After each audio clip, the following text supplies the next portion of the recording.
monotony. He was not bullied more than other boys of his size, and his deformity, withdrawing him from games, acquired for him an insignificance for which he was grateful. He spent a couple of terms with Winks in the upper third. Winks, with his weary manner and his drooping eyelids, looked infinitely bored. He did his duty, but he did it with an abstracted mind. He was kind, gentle, and foolish. He had a great belief in the honor of boys.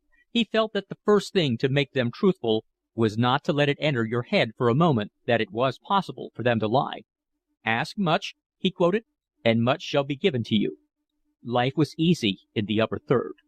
You knew exactly what lines would come to your turn to construe, and with the crib that passed from hand to hand you could find out all you wanted in 2 minutes. You could hold a Latin grammar open on your knees while questions were passing round. And Winks never noticed anything odd in the fact that the same incredible mistake was to be found in a dozen different exercises. He had no great faith in examinations, for he noticed that boys never did so well in them as in form. It was disappointing, but not significant. In due course they were moved up, having learned little but a cheerful effrontery in the distortion of truth, which was possibly of greater service to them in after life than an ability to read Latin at sight. Then they fell into the hands of Tar. His name was Turner. He was the most vivacious of the old masters, a short man with an immense belly, a black beard turning now to gray, and a swarthy skin. In his clerical dress there was indeed something in him to suggest the tar barrel, and though on principle he gave 500 lines to any boy on whose lips he overheard his nickname, at dinner parties in the precincts he often made little jokes about it. He was the most worldly of the masters. He dined out more frequently than any of the others, and the society he kept was not so exclusively clerical. The boys looked upon him as rather a dog. He left off his clerical attire during the holidays, and had been seen in Switzerland in gay tweeds. He liked a bottle of wine and a good dinner, and having once been seen at the Café Royal with a lady who was very probably a near relation, was thenceforward supposed by generations of schoolboys to indulge in orgies, the circumstantial details of which pointed to an unbounded belief in human depravity. Mr. Turner reckoned that it took him a term to lick boys into shape after they had been in the upper third, and now and then he let fall a sly hint which showed that he knew perfectly what went on in his colleagues' form. He took it good-humoredly. He looked upon boys as young ruffians who were more apt to be truthful if it was quite certain a lie would be found out, whose sense of honor was peculiar to themselves and did not apply to dealings with masters, and who were least likely to be troublesome when they learned that it did not pay. He was proud of his form, and as eager at 55 that it should do better in examinations than any of the others as he had been when he first came to the school. He had the choler of the obese, easily roused and as easily calmed, and his boys soon discovered that there was much kindliness beneath the invective with which he constantly assailed them. He had no patience with fools, but was willing to take much trouble with boys whom he suspected of concealing intelligence behind their willfulness. He was fond of inviting them to tea, and, though vowing they never got a look in with him at the cakes and muffins, for it was the fashion to believe that his corpulence pointed to a voracious appetite, and his voracious appetite to tapeworms, they accepted his invitations with real pleasure. Philip was now more comfortable, for space was so limited that there were only studies for boys in the upper school, and then he had lived in the great hall in which they all ate and in which the lower forms did preparation in a promiscuity which was vaguely distasteful to him. Now and then it made him restless to be with people, and he wanted urgently to be alone. He set out for solitary walks into the country. There was a little stream with pollards on both sides of it that ran through green fields, and it made him happy, he knew not why, to wander along its banks. When he was tired, he lay face downward on the grass and watched the eager scurrying of minnows and of tadpoles. It gave him a peculiar satisfaction to saunter round the precincts. On the green in the middle they practiced at nets in the summer, but during the rest of the year it was quiet. Boys used to wander around sometimes, arm in arm, or a studious fellow with abstracted gaze walked slowly, repeating to himself something he had to learn by heart. There was a colony of rooks in the great elms, and they filled the air with melancholy cries. Along one side lay the cathedral with its great central tower, and Philip, who knew as yet nothing of beauty, felt when he looked at it a troubling delight which he could not understand. When he had a study, it was a little square room looking on a slum and 4 boys shared it, he bought a photograph of that view of the cathedral and pinned it up over his desk. and he found himself taking a new interest in what he saw from the window of the fourth form room. It looked on to old lawns, carefully tended, and fine trees with foliage dense and rich. It gave him an odd feeling in his heart, and he did not know if it was pain or pleasure. It was the first dawn of the aesthetic emotion. It accompanied other changes. His voice broke. It was no longer quite under his control, and queer sounds issued from his throat. Then he began to go to the classes which were held in the headmaster's study immediately after tea to prepare boys for confirmation. Philip's piety had not stood the test of time, and he had long since given up his nightly reading of the Bible. But now, under the influence of Mr. Perkins, with this new condition of the body which made him so restless, his old feelings revived, and he reproached himself bitterly for his backsliding. The fires of hell burned fiercely before his mind's eye. If he had died during that time when he was little better than an infidel, he would have been lost. He believed implicitly in pain everlasting. He believed in it much more than in eternal happiness, and he shuddered at the dangers he had run. Since the day on which Mr. Perkins had spoken kindly to him when he was smarting under the particular form of abuse which he could least bear, Philip had conceived for his headmaster a dog-like adoration. He racked his brains vainly for some way to please him. He treasured the smallest word of commendation which by chance fell from his lips. And when he came to the quiet little meetings in his house, he was prepared to surrender himself entirely. He kept his eyes fixed on Mr. Perkins' shining eyes, and sat with mouth half open, his head a little thrown forward so as to miss no word. The ordinariness of the surroundings made the matters they dealt with extraordinarily moving, and often the master, seized himself by the wonder of his subject, would push back the book in front of him, and with his hands clasped together over his heart, as though to still the beating, would talk of the mysteries of their religion. Sometimes Philip did not understand, but he did not want to understand. He felt vaguely that it was enough to feel. It seemed to him then that the headmaster with his black straggling hair and his pale face was like those prophets of Israel who feared not to take things to task. And when he thought of the Redeemer, he saw him only with the same dark eyes and those wan cheeks. Mr. Perkins took this part of his work with great seriousness. There was never here any of that flashing humor which made the other masters suspect him of flippancy. Finding time for everything in his busy day, he was able at certain intervals to take separately for a quarter of an hour or 20 minutes the boys whom he was preparing for confirmation. He wanted to make them feel that this was the first consciously serious step in their lives. He tried to grope into the depths of their souls. He wanted to instill in them his own vehement devotion. In Philip, notwithstanding his shyness, he felt the possibility of a passion equal to his own. The boy's temperament seemed to him essentially religious. One day he broke off suddenly from the subject on which he had been talking. "Have you thought at all what you're going to do when you grow up?" he asked. "My uncle wants me to be ordained," said Philip. "And you?" Philip looked away. He was ashamed to answer that he felt himself unworthy. "I don't know any life that's so full of happiness as ours. I wish I could make you feel what a wonderful privilege it is. One can serve God in every walk, but we stand nearer to him. I don't want to influence you, but if you made up your mind, at once, you couldn't help feeling that joy and relief which never desert one again." Philip did not answer, but the headmaster read in his eyes that he realized already something of what he tried to indicate. "If you go on as you are now, you'll find yourself head of the school one of these days, and you ought to be pretty safe for a scholarship when you leave. Have you got anything of your own?" "My uncle says I shall have 100 a year when I'm 21. "You'll be rich. I had nothing." The headmaster hesitated a moment, and then, idly drawing lines with a pencil on the blotting paper in front of him, went on. "I'm afraid your choice of professions will be rather limited. You naturally can't go in for anything that required physical activity." Philip reddened to the roots of his hair, as he always did when any reference was made to his club foot. Mr. Perkins looked at him gravely. "I wonder if you're not oversensitive about your misfortune. Has it ever struck you to thank God for it?" Philip looked up quickly. His lips tightened. He remembered how for months, trusting in what they told him, he had implored God to heal him as he had healed the leper and made the blind to see. "As long as you accept it rebelliously, it can only cause you shame. But if you looked upon it as a cross that was given to you to bear only because your shoulders were strong enough to bear it, a sign of God's favor, then it would be a source of happiness to you instead of misery." He saw that the boy hated to discuss the matter, and he let it go. But Philip thought over all that the headmaster had said, and presently, his mind taken up entirely with the ceremony that was before him, A mystical rapture seized him. His spirit seemed to free itself from the bonds of the flesh, and he seemed to be living a new life. He aspired to perfection with all the passion that was in him. He wanted to surrender himself entirely to the service of God, and he made up his mind definitely that he would be ordained.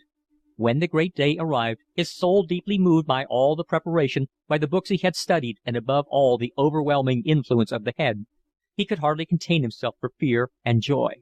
One thought had tormented him. He knew that he would have to walk alone through the chancel, and he dreaded showing his limp thus obviously not only to the whole school who were attending the service, but also to the strangers, people from the city or parents who had come to see their sons confirmed. But when the time came he felt suddenly that he could accept the humiliation joyfully, and as he limped up the chancel, very small and insignificant beneath the lofty vaulting of the cathedral, he offered consciously his deformity as a sacrifice to the God who loved him. End of chapter 17. Chapter 18. But Philip could not live long in the rarefied air of the hilltops. What had happened to him when first he was seized by the religious emotion happened to him now. Because he felt so keenly the beauty of faith, because the desire for self-sacrifice burned in his heart with such a gem-like glow, his strength seemed inadequate to his ambition.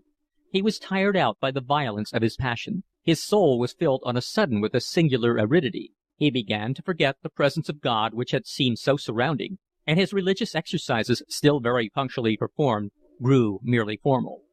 At first he blamed himself for this falling away, and the fear of hellfire urged him to renewed vehemence. But the passion was dead, and gradually other interests distracted his thoughts. Philip had few friends. His habit of reading isolated him. It became such a need that after being in company for some time, he grew tired and restless. He was vain of the wider knowledge he had acquired from the perusal of so many books. His mind was alert, and he had not the skill to hide his contempt for his companions' stupidity. They complained that he was conceited, and since he excelled only in matters which to them were unimportant, they asked satirically what he had to be conceited about. He was developing a sense of humor, and found that he had a knack of saying bitter things which caught people on the raw. He said them because they amused him, hardly realizing how much they hurt, and was much offended when he found that his victims regarded him with active dislike. The humiliations he suffered when first he went to school had caused in him a shrinking from his fellows which he could never entirely overcome. He remained shy and silent. But though he did everything to alienate the sympathy of the other boys, he longed with all his heart for the popularity which to some was so easily accorded. These, from his distance, he admired extravagantly, and though he was inclined to be more sarcastic with them than with others, though he made little jokes at their expense, he would have given anything to change places with them. Indeed, he would gladly have changed places with the dullest boy in the school who was whole of limb. He took to a singular habit. He would imagine that he was some boy whom he had a particular fancy for. He would throw his soul, as it were, into the other's body, talk with his voice, and laugh with his heart. He would imagine himself doing all the things the other did. It was so vivid that he seemed for a moment really to be no longer himself. In this way he enjoyed many intervals of fantastic happiness. At the beginning of the Christmas term which followed on his confirmation, Philip found himself moved into another study. One of the boys who shared it was called Rose. He was in the same form as Philip, and Philip had always looked upon him with envious admiration. He was not good-looking, though his large hands and big bones suggested that he would be a tall man. He was clumsily made. But his eyes were charming, and when he laughed, he was constantly laughing, his face wrinkled all round them in a jolly way. He was neither clever nor stupid, but good enough at his work and better at games. He was a favorite with masters and boys, and he, in his turn, liked everyone. When Philip was put in the study, he could not help seeing that the others, who had been together for 3 terms, welcomed him coldly. It made him nervous to feel himself an intruder, but he had learned to hide his feelings, and they found him quiet and unobtrusive. With Rose, because he was as little able as anyone else to resist his charm, Philip was even more than usually shy and abrupt, and whether on account of this, unconsciously bent upon exerting the fascination he knew was his only by the results, or whether from sheer kindness of heart, it was Rose who first took Philip into the circle. One day, quite suddenly, he asked Philip if he would walk to the football field with him. Philip flushed. "I can't walk fast enough for you," he said. "Rot. Come on." And just before they were setting out, some boy put his head in the study door and asked Rose to go with him. "I can't," he answered. "I've already promised Carrie." "Don't bother about me," said Philip quickly. "I shan't mind." "Rot," said Rose. He looked at Philip with those good-natured eyes of his and laughed. Philip felt a curious tremor in his heart. In a little while, their friendship growing with boyish rapidity, the pair were inseparable.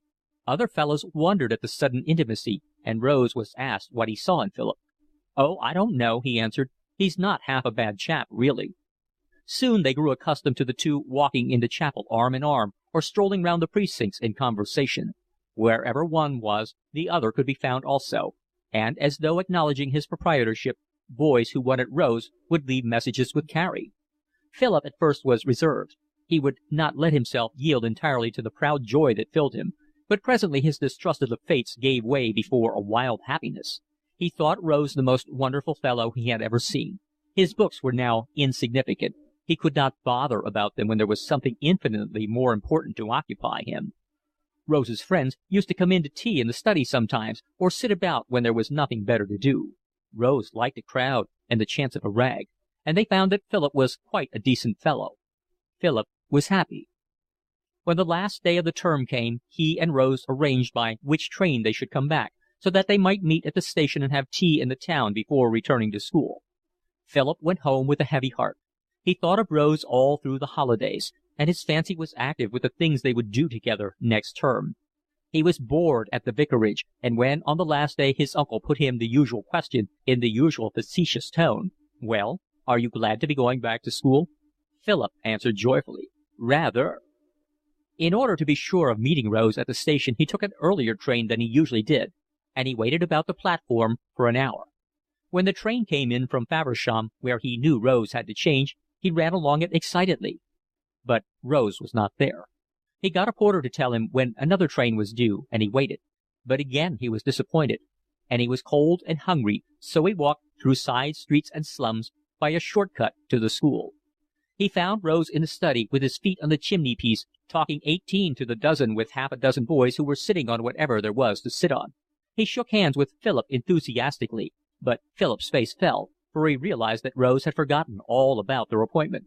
"I say, why are you so late?" said Rose. "I thought you were never coming." "You were at the station at 4:30, said another boy. "I saw you when I came." Philip blushed a little. He did not want Rose to know that he had been such a fool as to wait for him. "I had to see about a friend of my people's," he invented readily. "I was asked to see her off." But his disappointment made him a little sulky.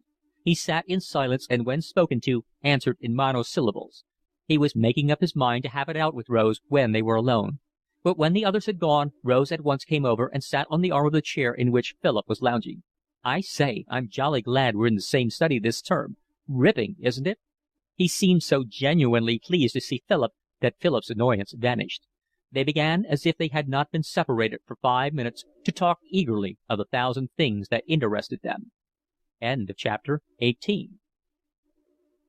Chapter 19. At first Philip had been too grateful for Rose's friendship to make any demands on him. He took things as they came and enjoyed life. But presently he began to resent Rose's universal amiability. He wanted a more exclusive attachment, and he claimed as a right what before he had accepted as a favor. He watched jealously Rose's companionship with others, and though he knew it was unreasonable, could not help himself sometimes saying bitter things to him. If Rose spent an hour playing the fool in another study, Philip would receive him when he returned to his own with a sullen frown. He would sulk for a day, and he suffered more because Rose either did not notice his ill humor or deliberately ignored it. Not seldom Philip, knowing all the time how stupid he was, would force a quarrel, and they would not speak to one another for a couple of days. But Philip could not bear to be angry with him long, and even when convinced that he was in the right, would apologize humbly. Then for a week they would be as great friends as ever. But the best was over, and Philip could see that Rose often walked with him merely from old habit or from fear of his anger. They had not so much to say to one another as at first, and Rose was often bored. Philip felt that his lameness began to irritate him. Towards the end of the term 2 or 3 boys caught scarlet fever, and there was much talk of sending them all home in order to escape an epidemic. But the sufferers were isolated, and since no more were attacked, it was supposed that the outbreak was stopped. One of the stricken was Philip. He remained in hospital through the Easter holidays, and at the beginning of the summer term was sent home to the vicarage to get a little fresh air. The vicar, notwithstanding medical assurance that the boy was no longer infectious, received him with suspicion. He thought it very inconsiderate of the doctor to suggest that his nephew's convalescence should be spent by the seaside, and consented to have him in the house only because there was nowhere else he could go. Philip went back to school at half-term. He had forgotten the quarrels he had had with Rose, but remembered only that he was his greatest friend. He knew that he had been silly. He made up his mind to be more reasonable. During his illness Rose had sent him in a couple of little notes, and he had ended each with the words, "Hurry up and come back." Philip thought Rose must be looking forward as much to his return as he was himself to seeing Rose. He found that, owing to the death from scarlet fever of one of the boys in the sixth, there had been some shifting in the studies, and Rose was no longer in his. It was a bitter disappointment. But as soon as he arrived he burst into Rose's study. Rose was sitting at his desk, working with a boy called Hunter, and turned round crossly as Philip came in. "Who the devil's that?" he cried. And then, seeing Philip, "Oh, it's you." Philip stopped in embarrassment. "I thought I'd come by and see how you were. We were just working." Hunter broke into the conversation. "When did you get back?" "5 minutes ago." They sat and looked at him as though he was disturbing them. They evidently expected him to go quickly. Philip reddened. "I'll be off. You might look in when you're done," he said to Rose. "All right." Philip closed the door behind him and limped back to his own study. He felt frightfully hurt. Rose, far from seeming glad to see him, had looked almost put out. They might never have been more than acquaintances. Though he waited in his study, not leaving it for a moment just in case then Rose should come, his friend never appeared. And next morning when he went in to prayers he saw Rose and Hunter singing along arm in arm. What he could not see for himself, others told him. He had forgotten that 3 months is a long time in a schoolboy's life, and though he had passed them in solitude, Rose had lived in the world. Hunter had stepped into the vacant place. Philip found that Rose was quietly avoiding him, but he was not the boy to accept a situation without putting it into words. He waited till he was sure Rose was alone in his study, and went in. "May I come in?" he asked. Rose looked at him with an embarrassment that made him angry with Philip. "Yes, if you want to." "It's very kind of you," said Philip sarcastically. "What do you want?" "I say, why have you been so rotten since I came back?" "Oh, don't be an ass," said Rose. "I don't know what you see in Hunter." "That's my business." Philip looked down. He could not bring himself to say what was in his heart. He was afraid of humiliating himself. Rose got up. "I've got to go to the gym," he said. When he was at the door, Philip forced himself to speak. "I say, Rose, don't be a perfect beast." "Oh, go to hell." Rose slammed the door behind him and left Philip alone. Philip shivered with rage. He went back to his study and turned the conversation over in his mind. He hated Rose now. He wanted to hurt him. He thought of biting things he might have said to him. He brooded over the end to their friendship and fancied that others were talking of it. In his sensitiveness he saw sneers and wonderings in other fellows' manner when they were not bothering their heads with him at all. He imagined to himself what they were saying. After all, it wasn't likely to last long. I wonder he ever stuck Carrie at all. Blighter. To show his indifference he struck up a violent friendship with a boy called Sharp, whom he hated and despised. He was a London boy with a loutish air, a heavy fellow with the beginnings of a moustache on his lip and bushy eyebrows that joined one another across the bridge of his nose. He had soft hands and manners too suave for his ears. He spoke with a suspicion of a Cockney accent. He was one of those boys who are too slack to play games, and he exercised great ingenuity in making excuses to avoid such as were compulsory. He was regarded by boys and masters with a vague dislike, and it was from arrogance that Philip now sought his society.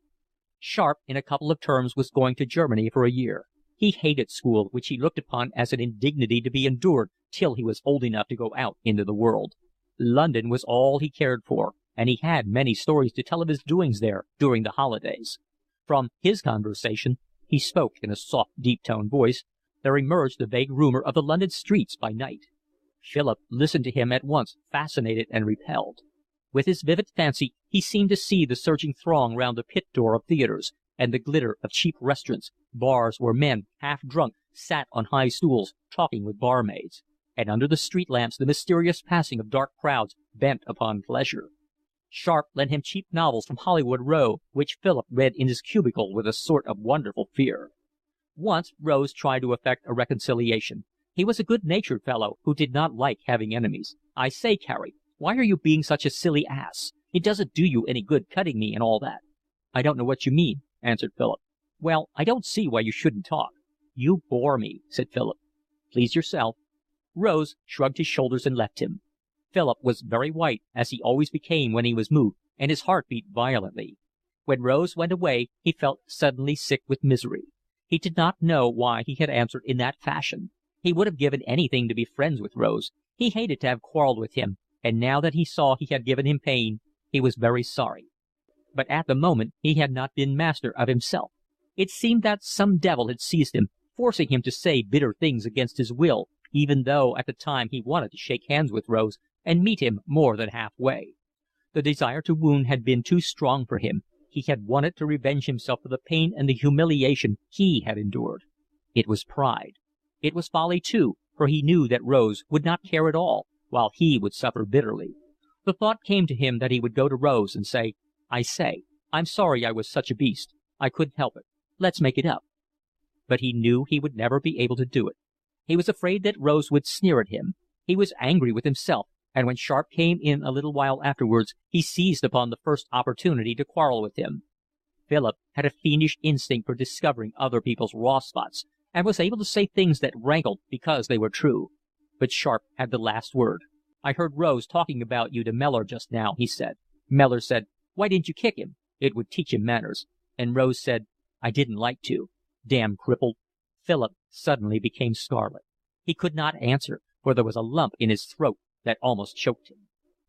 End of chapter 19. Chapter 20. Philip was moved into the sixth, but he hated school now with all his heart, and having lost his ambition, cared nothing whether he did ill or well. He awoke in the morning with a sinking heart because he must go through another day of drudgery. He was tired of having to do things because he was told, and the restrictions irked him, not because they were unreasonable, but because they were restrictions. He yearned for freedom. He was weary of repeating things that he knew already, and of the hammering away, for the sake of a thick-witted fellow, at something that he understood from the beginning. With Mr. Perkins you could work or not as you chose. He was at once eager and abstracted. The sixth form room was in a part of the old abbey which had been restored, and it had a Gothic window. Philip tried to cheat his boredom by drawing this over and over again, and sometimes out of his head he drew the great tower of the cathedral or the gateway that led into the precincts. He had a knack for drawing. Aunt Louisa during her youth had painted in water-colors, and she had several albums filled with sketches of churches, old bridges, and picturesque cottages. They were often shown at the vicarage tea-parties. She had once given Philip a paint-box as a Christmas present, and he had started by copying her pictures. He copied them better than anyone could have expected, and presently he did little pictures of his own. Mrs. Carey encouraged him. It was a good way to keep him out of mischief, and later on his sketches would be useful for bazaars. 2 or 3 of them had been framed and hung in his bedroom. But one day, at the end of the morning's work, Mr. Perkins stopped him as he was lounging out of the form-room. "I want to speak to you, Carey." Philip waited. Mr. Perkins ran his lean fingers through his beard and looked at Philip. He seemed to be thinking over what he wanted to say. "What's the matter with you, Carey?" he said abruptly. Philip, flushing, looked at him quickly. But knowing him well by now, without answering, he waited for him to go on. "I've been dissatisfied with you lately. You've been slack and inattentive. You seem to take no interest in your work. It's been slovenly and bad." "I'm very sorry, sir," said Philip. "Is that all you have to say for yourself?" Philip looked down sulkily. How could he answer that he was bored to death? "You know, this term you'll go down instead of up. I shan't give you a very good report." Philip wondered what he would say if he knew how the report was treated. It arrived at breakfast. Mr. Carey glanced at it indifferently and passed it over to Philip. "There's your report. You better see what it says," he remarked, as he ran his fingers through the wrapper of a catalogue of second-hand books. Philip read it. "Is it good?" asked Aunt Louisa. "Not so good as I deserve," answered Philip with a smile, giving it to her. "I'll read it afterwards when I've got my spectacles," she said. But after breakfast Mary Ann came in to say the butcher was there, and she generally forgot. Mr. Perkins went on. "I'm disappointed with you, and I can't understand. I know you can do things if you want to, but you don't seem to want to any more. I was going to make you a monitor next term, but I think I'd better wait a bit." Philip flushed. He did not like the thought of being passed over. He tightened his lips. "And there's something else. You must begin thinking of your scholarship now. You won't get anything unless you start working very seriously." Philip was irritated by the lecture. He was angry with the headmaster and angry with himself. "I don't think I'm going up to Oxford," he said. "Why not? I thought your idea was to be ordained." "I've changed my mind." "Why?" Philip did not answer. Mr. Perkins, holding himself oddly as he always did, like a figure in one of Perugino's pictures, drew his fingers thoughtfully through his beard. He looked at Philip as though he were trying to understand, and then abruptly told him he might go. Apparently he was not satisfied, for one evening, a week later, when Philip had to go into his study with some papers, he resumed the conversation. But this time he adopted a different method. He spoke to Philip not as a schoolmaster with a boy, but as one human being with another. He did not seem to care now that Philip's work was poor, that he ran small chance against keen rivals of carrying off the scholarship necessary for him to go to Oxford. The important matter was his changed intention about his life afterwards. Mr. Perkins set himself to revive his eagerness to be ordained. With infinite skill he worked on his feelings, and this was easier since he was himself genuinely moved. Philip's change of mind caused him bitter distress, and he really thought he was throwing away his chance of happiness in life, for he knew not what. His voice was very persuasive, and Philip, easily moved by the emotion of others, very emotional himself, notwithstanding a placid exterior, his face, partly by nature but also from the habit of all these years at school, seldom except by his quick flushing showed what he felt. Philip was deeply touched by what the master said. He was very grateful to him for the interest he showed, and he was conscience-stricken by the grief which he felt his behaviour caused him. It was subtly flattering to know that with the whole school to think about, Mr. Perkins should trouble with him, but at the same time something else in him, like another person standing at his elbow, clung desperately to two words: "I won't, I won't, I won't." He felt himself slipping. He was powerless against the weakness that seemed to well up in him. It was like the water that rises up in an empty bottle held over a full basin, and he set his teeth, saying the words over and over to himself: "I won't, I won't, I won't." At last Mr. Perkins put his hand on Philip's shoulder. "I don't want to influence you," he said. "You must decide for yourself. Pray to Almighty God for help and guidance." When Philip came out of the headmaster's house there was a light rain falling. He went under the archway that led to the precincts. There was not a soul there, and the rooks were silent in the elms. He walked round slowly. He felt hot, and the rain did him good. He thought over all that Mr. Perkins had said, calmly now that he was withdrawn from the fervour of his personality, and he was thankful he had not given way. In the darkness he could but vaguely see the great mass of the cathedral. He hated it now because of the irksomeness of the long services which he was forced to attend. The anthem was interminable, and you had to stand drearily while it was being sung. You could not hear the droning sermon, and your body twitched because you had to sit still when you wanted to move about. Then Philip thought of the two services every Sunday at Blackstable. The church was bare and cold, and there was a smell all about one of pomade and starched clothes. The curate preached once, and his uncle preached once. As he grew up he had learned to know his uncle. Philip was downright and intolerant, and he could not understand that a man might sincerely say things as a clergyman which he had never acted up to as a man. The deception outraged him. His uncle was a weak and selfish man whose chief desire it was to be saved trouble. Mr. Perkins had spoken to him of the beauty of a life dedicated to the service of God. Philip knew what sort of lives the clergy led in the corner of East Anglia which was his home.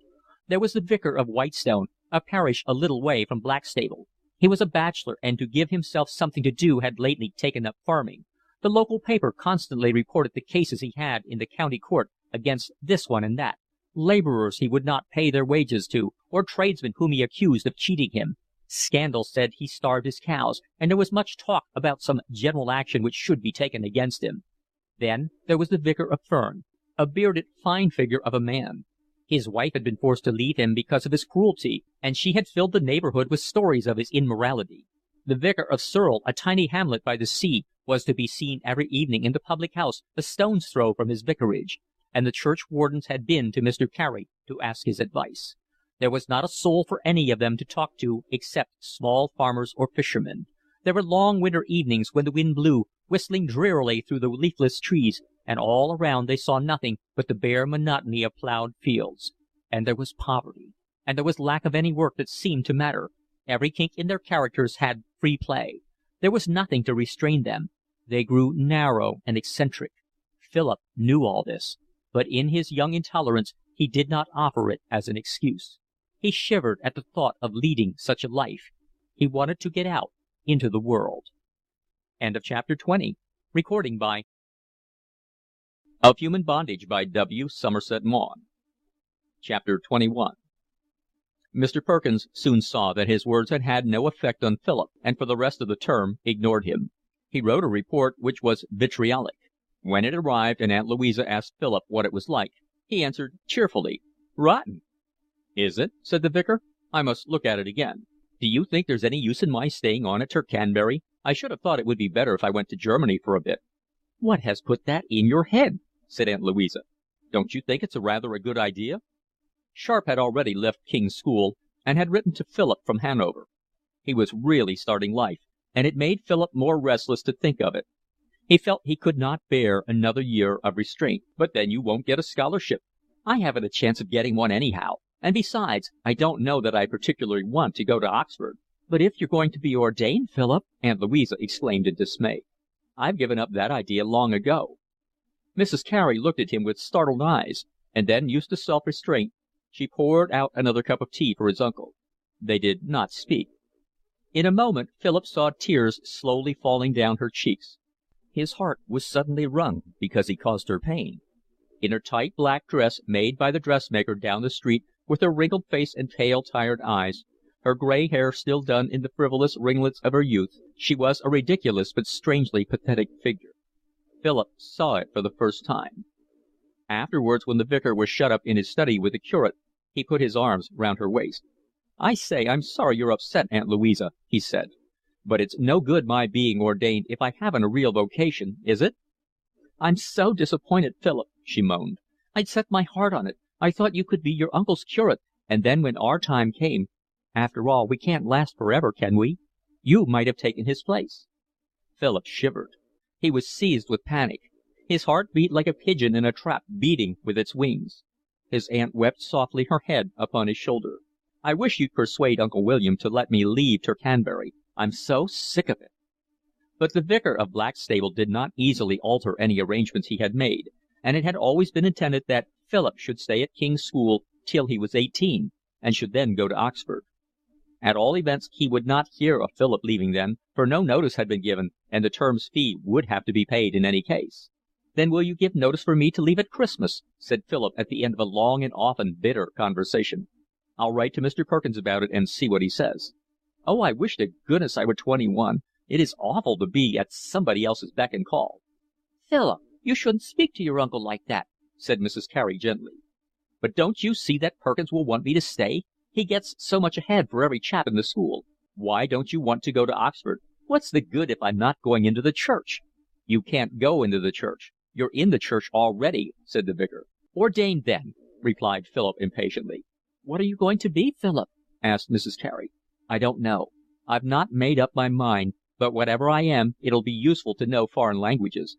I shall get far more out of a year in Germany than by staying on at that hole." He would not say that he felt Oxford would be little better than a continuation of his life at school. He wished immensely to be his own master. Besides, he would be known to a certain extent among old schoolfellows, and he wanted to get away from them all. He felt that his life at school had been a failure. He wanted to start fresh. It happened that his desire to go to Germany fell in with certain ideas which had been of late discussed at Blackstable. Sometimes friends came to stay with the doctor and brought news of the world outside, and the visitors spending August by the sea had their own way of looking at things. The vicar had heard that there were people who did not think the old-fashioned education so useful nowadays as it had been in the past, and modern languages were gaining an importance which they had not had in his own youth. His own mind was divided, for a younger brother of his had been sent to Germany when he failed in some examination, thus creating a precedent, but since he had there died of typhoid it was impossible to look upon the experiment as other than dangerous. The result of innumerable conversations was that Philip should go back to Tercanbury for another term, and then should leave. With this agreement Philip was not dissatisfied, but when he had been back a few days the headmaster spoke to him. "I've had a letter from your uncle. It appears you want to go to Germany, and he asked me what I think about it." Philip was astounded. He was furious with his guardian for going back on his word. "I thought it was settled, sir," he said. "Far from it. I've written to say I think it is the greatest mistake to take you away."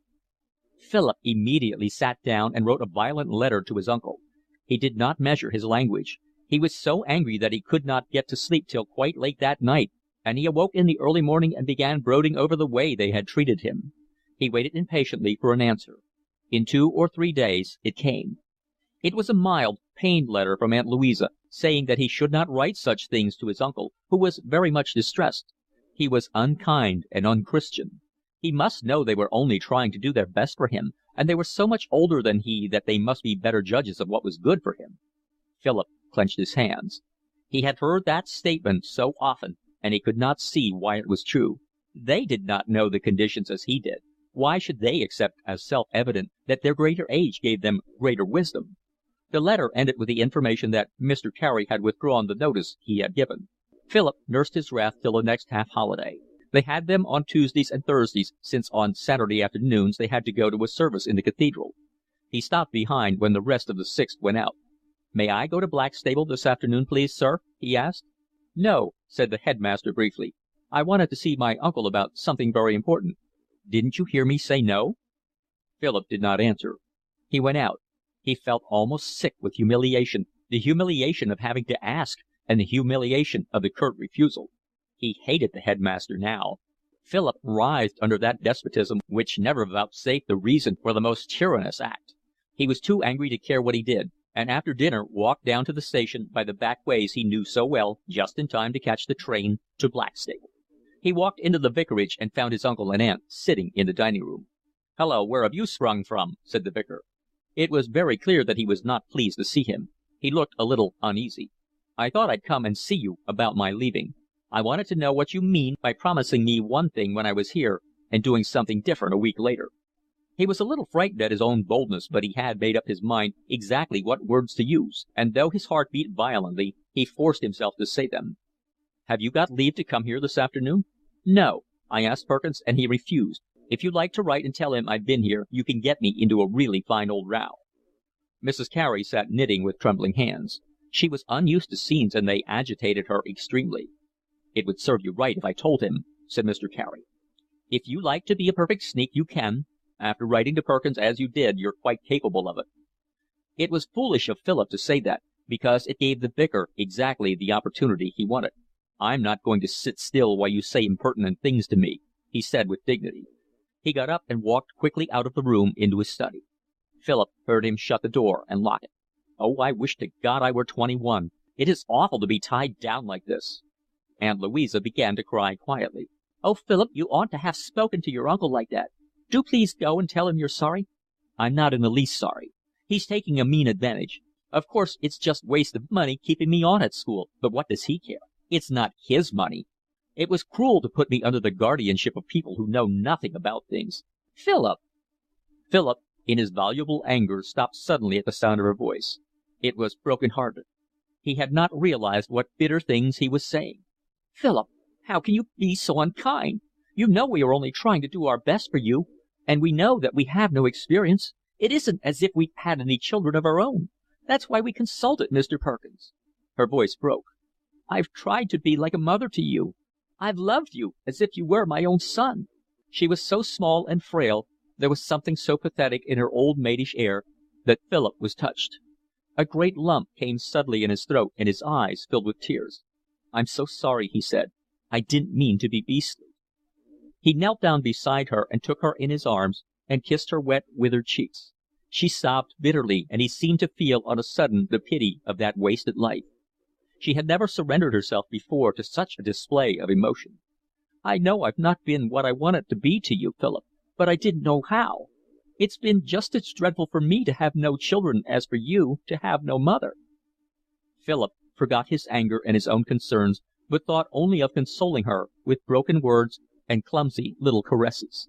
Then the clock struck, and he had to bolt off at once to catch the only train that would get him back to Tercanbury in time for call over.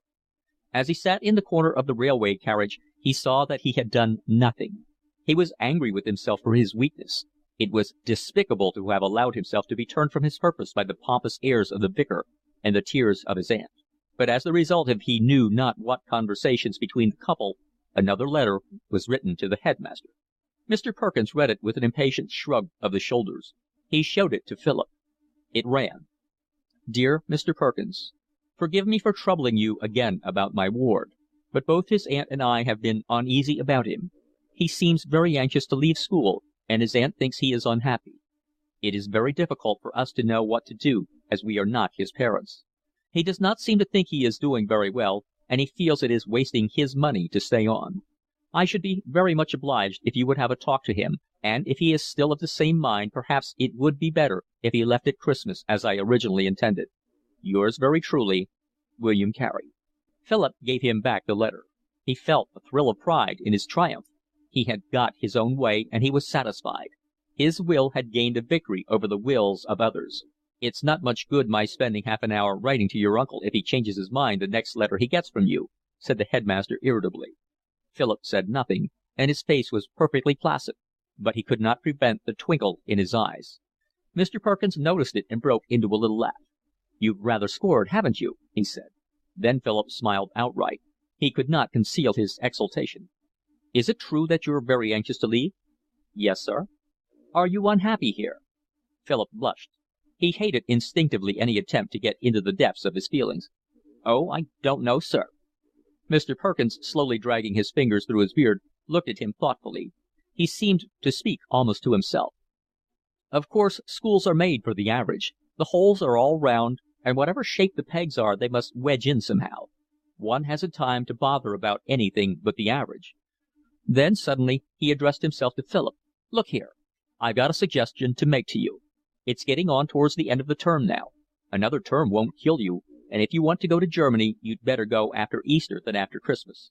It'll be much pleasanter in the spring than in midwinter. If at the end of the next term you still want to go, I'll make no objection. What do you say to that?" "Thank you very much, sir."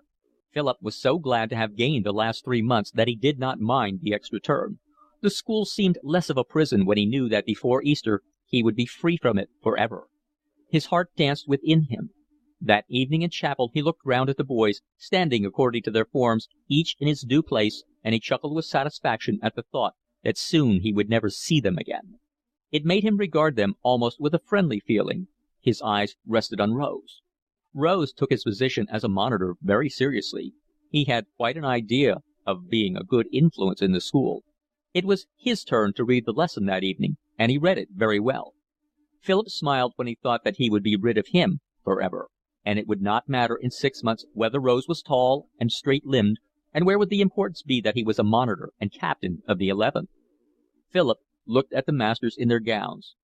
Gordon was dead. He had died of apoplexy 2 years before, but all the rest were there. Philip knew now what a poor lot they were, except Turner perhaps. There was something of a man in him, and he writhed at the thought of the subjection in which they had held him. In 6 months they would not matter either. Their praise would mean nothing to him, and he would shrug his shoulders at their censure. Philip had learned not to express his emotions by outward signs, and shyness still tormented him, but he had often very high spirits. And then, though he limped about demurely, silent and reserved, it seemed to be hallooing in his heart. He seemed to himself to walk more lightly. All sorts of ideas danced through his head. Fancies chased one another so furiously that he could not catch them. But their coming and their going filled him with exhilaration. Now, being happy, he was able to work, and during the remaining weeks of the term set himself to make up for his long neglect. His brain worked easily, and he took a keen pleasure in the activity of his intellect. He did very well in the examinations that closed the term. Mr. Perkins made only one remark. He was talking to him about an essay he had written, and, after the usual criticism, said, "So you've made up your mind to stop playing the fool for a bit, have you?" He smiled at him with his shining teeth, and Philip, looking down, gave an embarrassed smile. The half-dozen boys who expected to divide between them the various prizes which were given at the end of the summer term had ceased to look upon Philip as a serious rival, but now they began to regard him with some uneasiness. He told no one that he was leaving at Easter, and so was in no sense a competitor, but left them to their anxieties. He knew that Rose flattered himself on his French, for he had spent 2 or 3 holidays in France, and he expected to get the Dean's prize for English essay. Philip got a good deal of satisfaction in watching his dismay when he saw how much better Philip was doing in these subjects than himself. Another fellow, Norton, could not go to Oxford unless he got one of the scholarships at the disposal of the school. He asked Philip if he was going in for them. "Have you any objection?" asked Philip. It entertained him to think that he held someone else's future in his hand. There was something romantic in getting these various rewards actually in his grasp, and then leaving them to others because he disdained them. At last the breaking up day came, and he went to Mr. Perkins to bid him good bye. "You don't mean to say you really want to leave?" Philip's face fell at the headmaster's evident surprise. "You said you wouldn't put any objection in the way, sir," he answered. "I thought it was only a whim that I'd better humor. I know you're obstinate and headstrong. What on earth do you want to leave for now? You've only got another term in any case. You can get the Magdalen scholarship easily. You'll get half the prizes we've got to give." Philip looked at him sullenly. He felt that he had been tricked, but he had the promise, and Perkins would have to stand by it. "You'll have a very pleasant time at Oxford. You needn't decide at once what you're going to do afterwards. I wonder if you realize how delightful the life is up there for anyone who has brains." "I've made all my arrangements now to go to Germany, sir," said Philip.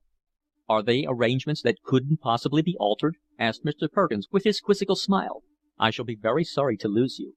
In schools, the rather stupid boys who work always do better than the clever boys who's idle, but when the clever boy works, why then he does what you've done this term." Philip flushed darkly. He was unused to compliments, and no one had ever told him he was clever. The headmaster put his hand on Philip's shoulder. "You know, driving things into the heads of thick-witted boys is dull work, but when now and then you have the chance of teaching a boy who comes halfway towards you, who understands almost before you've got the words out of your mouth, why, then teaching is the most exhilarating thing in the world." Philip was melted by kindness. It had never occurred to him that it mattered really to Mr. Perkins whether he went or stayed. He was touched and immensely flattered. It would be pleasant to end his school days with glory and then go to Oxford. In a flash there appeared before him the life which he had heard described from boys who came back to play in the O.K.S. match, or in letters from the university read out in one of the studies. But he was ashamed. He would look such a fool in his own eyes if he gave in now. His uncle would chuckle at the success of the headmaster's ruse. It was rather a come down from the dramatic surrender of all these prizes which were in his reach, because he disdained to take them, to the plain, ordinary winning of them. It only required a little more persuasion, just enough to save his self-respect, and Philip would have done anything that Mr. Perkins wished. But his face showed nothing of his conflicting emotions. It was placid and sullen. "I think I'd rather go, sir," he said. Mr. Perkins, like many men who manage things by their personal influence, grew a little impatient when his power was not immediately manifest.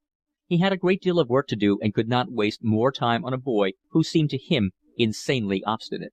"Very well. I promised to let you if you really wanted it, and I keep my promise. When do you go to Germany?"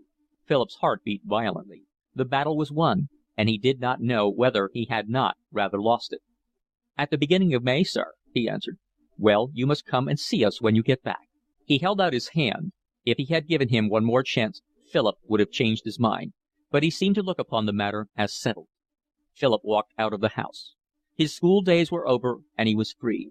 But the wild exultation to which he had looked forward at that moment was not there. He walked round the precincts slowly, and a profound depression seized him. He wished now that he had not been foolish. He did not want to go, but he knew he could never bring himself to go to the headmaster and tell him he would stay. That was a humiliation he could never put upon himself. He wondered whether he had done right. He was dissatisfied with himself and with all his circumstances. He asked himself dully whether whenever you got your way you wished afterwards that you hadn't. End of chapter 21. Chapter 22. Philip's uncle had an old friend called Miss Wilkinson who lived in Berlin. She was the daughter of a clergyman, and it was with her father, the rector of a village in Lincolnshire, that Mr. Carey had spent his last curacy. On his death, forced to earn her living, she had taken various situations as a governess in France and Germany. She had kept up correspondence with Mrs. Carey, and 2 or 3 times had spent her holidays at Blackstable Vicarage, paying, as was usual with the Careys' unfrequent guests, a small sum for her keep. When it became clear that it was less trouble to yield to Philip's wishes than to resist them, Mrs. Carey wrote to ask her for advice. Miss Wilkinson recommended Heidelberg as an excellent place to learn German in, and the house of Frau Professor Erlin as a comfortable home. Philip might live there for 30 marks a week, and the professor himself, a teacher at the local high school, would instruct him. Philip arrived in Heidelberg one morning in May. His things were put on a barrow, and he followed the porter out of the station. The sky was bright blue, and the trees in the avenue through which they passed were thick with leaves. There was something in the air fresh to Philip, and mingled with the timidity he felt at entering on a new life among strangers was a great exhilaration. He was a little disconsolate that no one had come to meet him, and felt very shy when the porter left him at the front door of a big white house. An untidy lad led him in and took him into a drawing-room. It was filled with a large suite covered in green velvet, and in the middle was a round table. On this in water stood a bouquet of flowers tightly packed together in a paper frill like the bone of a mutton chop, and carefully spaced round it were books in leather bindings. There was a musty smell. Presently, with an odor of cooking, the Frau Professor came in, a short, very stout woman with tightly dressed hair and a red face. She had little eyes, sparkling like beads, and an effusive manner. She took both Philip's hands and asked him about Miss Wilkinson, who had twice spent a few weeks with her. She spoke in German and in broken English. Philip could not make her understand that he did not know Miss Wilkinson. Then her two daughters appeared. They seemed hardly young to Philip, but perhaps they were not more than 25. The elder, Tekla, was as short as her mother, with the same rather shifty hair, but with a pretty face and abundant dark hair. Anna, her younger sister, was tall and plain, but since she had a pleasant smile, Philip immediately preferred her. After a few minutes of polite conversation, the Frau Professor took Philip to his room and left him. It was in a turret, looking over the tops of the trees in the Anlage, and the bed was in an alcove, so that when you sat at the desk it had not the look of a bedroom at all. Philip unpacked his things and set out all his books. He was his own master at last. A bell summoned him to dinner at 1 o'clock, and he found the Frau Professor's guests assembled in the drawing-room. He was introduced to her husband, a tall man of middle age, with a large fair head, turning now to gray, and mild blue eyes. He spoke to Philip in correct, rather archaic English, having learned it from a study of the English classics, not from conversation, and it was odd to hear him use words colloquially which Philip had only met in the plays of Shakespeare. Frau Professor Erlin called her establishment a family and not a pension, but it would have required the subtlety of a metaphysician to find out exactly where the difference lay. When they sat down to dinner in the long dark apartment that led out of the drawing-room, Philip, feeling very shy, saw that there were 16 people. The Frau Professor sat at one end and carved. The service was conducted with a great clattering of plates by the same clumsy lout who had opened the door for him, and though he was quick it happened that the first persons to be served had finished before the last had received their appointed portions. The Frau Professor insisted that nothing but German should be spoken, so that Philip, even if his bashfulness had permitted him to be talkative, was forced to hold his tongue. He looked at the people among whom he was to live. By the Frau Professor sat several old ladies, but Philip did not give them much of his attention. There were two young girls, both fair and one of them very pretty, whom Philip heard addressed as Fräulein Hedwig and Fräulein Cacilie. Fräulein Cacilie had a long pigtail hanging down her back. They sat side by side and chattered to one another with smothered laughter. Now and then they glanced at Philip, and one of them said something in an undertone. They both giggled, and Philip blushed awkwardly, feeling that they were making fun of him. Near them sat a Chinaman with a yellow face and an expansive smile, who was studying Western conditions at the university. He spoke so quickly with a queer accent that the girls could not always understand him, and then they burst out laughing. He laughed too, good-humoredly, and his almond eyes almost closed as he did so. There were 2 or 3 American men in black coats, rather yellow and dry of skin. They were theological students. Philip heard the twang of their New England accent through their bad German, and he glanced at them with suspicion, for he had been taught to look upon Americans as wild and desperate barbarians. Afterwards, when they had sat for a little on the stiff green velvet chairs of the drawing-room, Fraulein Anna asked Philip if he would like to go for a walk with them. Philip accepted the invitation. They were quite a party. There were the 2 daughters of the Frau Professor, the 2 other girls, one of the American students, and Philip. Philip walked by the side of Anna and Fraulein Hedwig. He was a little fluttered. He had never known any girls. At Blackstable there were only the farmers' daughters and the girls of the local tradesmen. He knew them by name and by sight, but he was timid, and he thought they laughed at his deformity. He accepted willingly the difference which the vicar and Mrs. Carey put between their own exalted rank and that of the farmers. The doctor had 2 daughters, but they were both much older than Philip and had been married to successive assistants while Philip was still a small boy.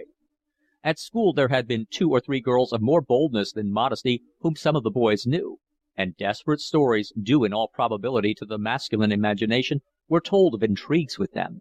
But Philip had always concealed under a lofty contempt the terror with which they filled him. His imagination and the books he had read had inspired in him a desire for the Byronic attitude, and he was torn between a morbid self-consciousness and a conviction that he owed it to himself to be gallant. He felt now that he should be bright and amusing, but his brain seemed empty, and he could not for the life of him think of anything to say. Fräulein Anna, the Frau Professor's daughter, addressed herself to him frequently from a sense of duty, but the other said little. She looked at him now and then with sparkling eyes, and sometimes to his confusion laughed outright. Philip felt that she thought him perfectly ridiculous. They walked along the side of a hill among pine trees, and their pleasant odor caused Philip a keen delight. The day was warm and cloudless. At last they came to an eminence from which they saw the valley of the Rhine spread out before them under the sun. It was a vast stretch of country, sparkling with golden light, with cities in the distance, and through it meandered the silver riband of the river. Wide spaces are rare in the corner of Kent which Philip knew.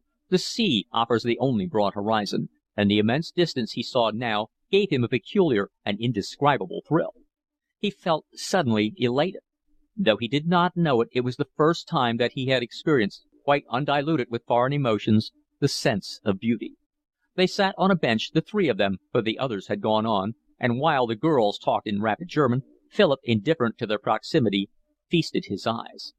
"By Jove, I am happy," he said to himself unconsciously. Chapter 22. Chapter 23. Philip thought occasionally of the King's School at Tercanbury, and laughed to himself as he remembered what at some particular moment of the day they were doing. Now and then he dreamed that he was still there, and it gave him an extraordinary satisfaction, on awaking, to realize that he was in his little room in the turret. From his bed he could see the great cumulus clouds that hung in the blue sky. He revelled in his freedom. He could go to bed when he chose, and get up when the fancy took him. There was no one to order him about. It struck him that he need not tell any more lies. It had been arranged that Professor Erlin should teach him Latin and German. A Frenchman came every day to give him lessons in French, and the Frau Professor had recommended for mathematics an Englishman who was taking a philological degree at the university. This was a man named Wharton. Philip went to him every morning. He lived in one room on the top floor of a shabby house. It was dirty and untidy, and it was filled with a pungent odor made up of many different stinks. He was generally in bed when Philip arrived at 10 o'clock, and he jumped out, put on a filthy dressing gown and felt slippers, and, while he gave instruction, ate his simple breakfast. He was a short man, stout from excessive beer drinking, with a heavy moustache and long, unkempt hair. He had been in Germany for 5 years, and was become very Teutonic. He spoke with scorn of Cambridge, where he had taken his degree, and with horror of the life which awaited him when, having taken his doctorate in Heidelberg, he must return to England and a pedagogic career. He adored the life of the German university with its happy freedom and its jolly companionships. He was a member of the Burschenschaft and promised to take Philip to a Kneipe. He was very poor, and made no secret that the lessons he was giving Philip meant the difference between meat for his dinner and bread and cheese. Sometimes, after a heavy night, he had such a headache that he could not drink his coffee, and he gave his lesson with heaviness of spirit. For these occasions he kept a few bottles of beer under the bed, and one of these and a pipe would help him to bear the burden of life. "A hair of the dog that bit him," he would say as he poured out the beer carefully so that the foam should not make him wait too long to drink. Then he would talk to Philip of the university, the quarrels between rival corps, the duels, and the merits of this and that professor. Philip learnt more of life from him than of mathematics. Sometimes Wharton would sit back with a laugh and say, "Look here, we've not done anything today. You needn't pay me for the lesson." "Oh, it doesn't matter," said Philip. This was something new and very interesting, and he felt that it was of greater import than trigonometry, which he never could understand. It was like a window on life that he had a chance of peeping through, and he looked with a wildly beating heart. "No, you can keep your dirty money," said Wharton. "But how about your dinner?" said Philip with a smile, for he knew exactly how his master's finances stood.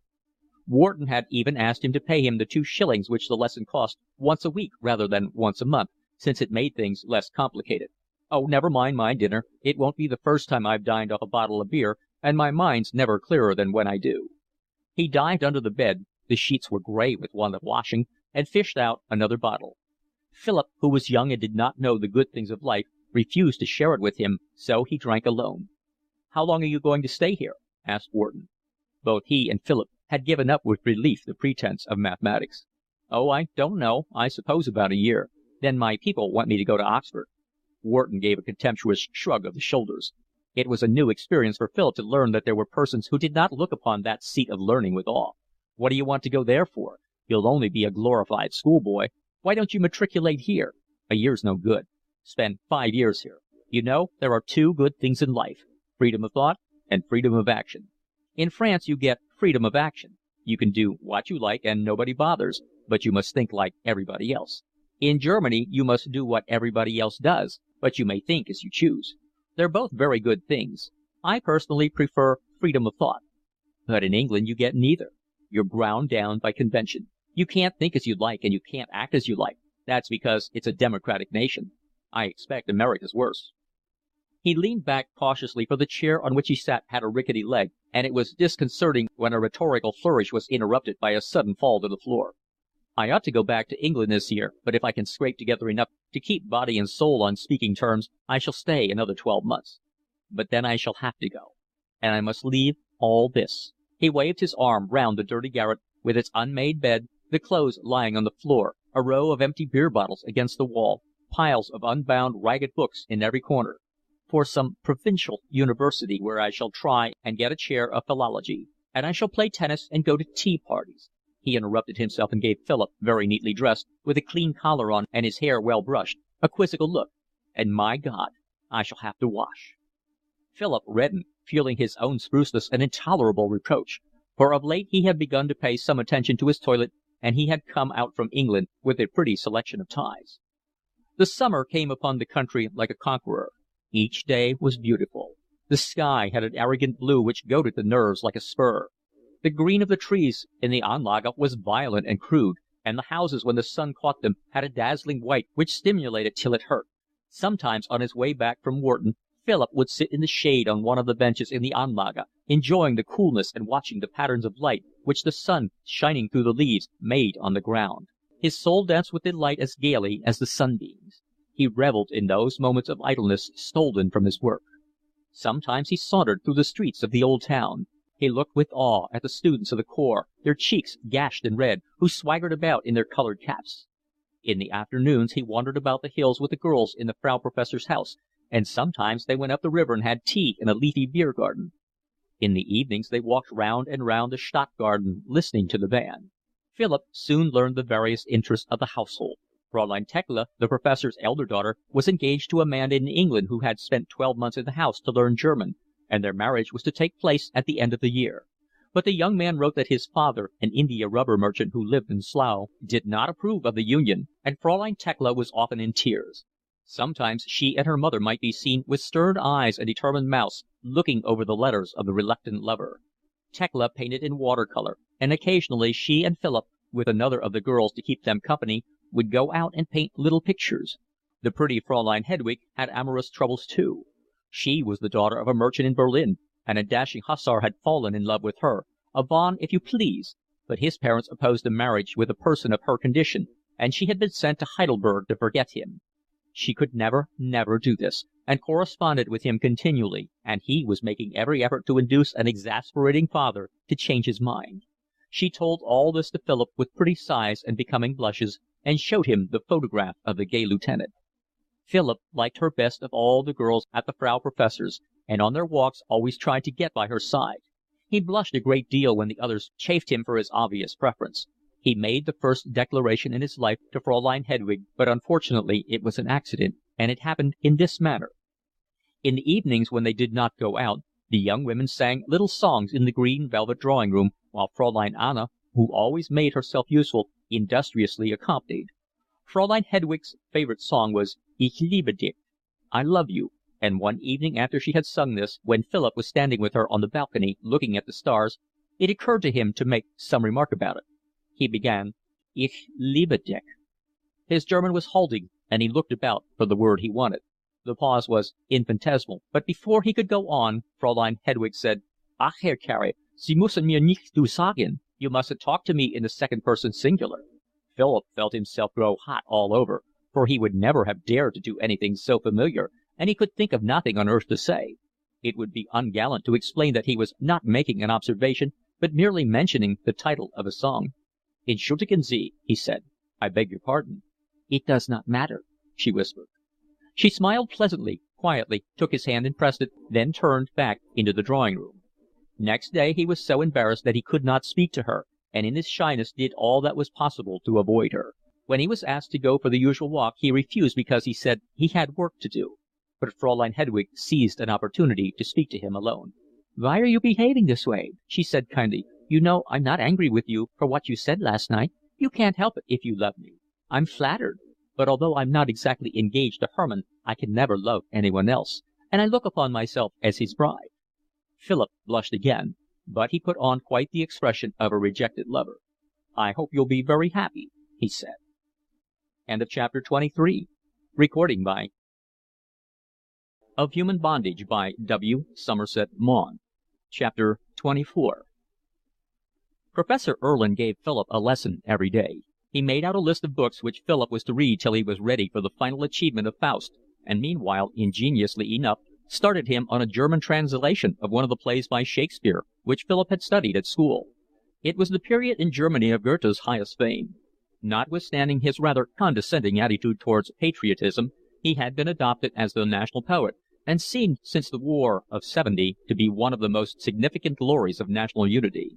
The enthusiasm seemed in the wildness of the Walpurgisnacht to the rattle of artillery at Gravelotte. But one mark of a writer's greatness is that different minds can find in him different inspirations, and Professor Erlin, who hated the Prussians, gave his enthusiastic admiration to Goethe because his works, Olympian and sedate, offered the only refuge for a sane mind against the onslaughts of the present generation. There was a dramatist whose name of late had been much heard at Heidelberg, and the winter before one of his plays had been given at the theatre amid the cheers of adherents and the hisses of decent people.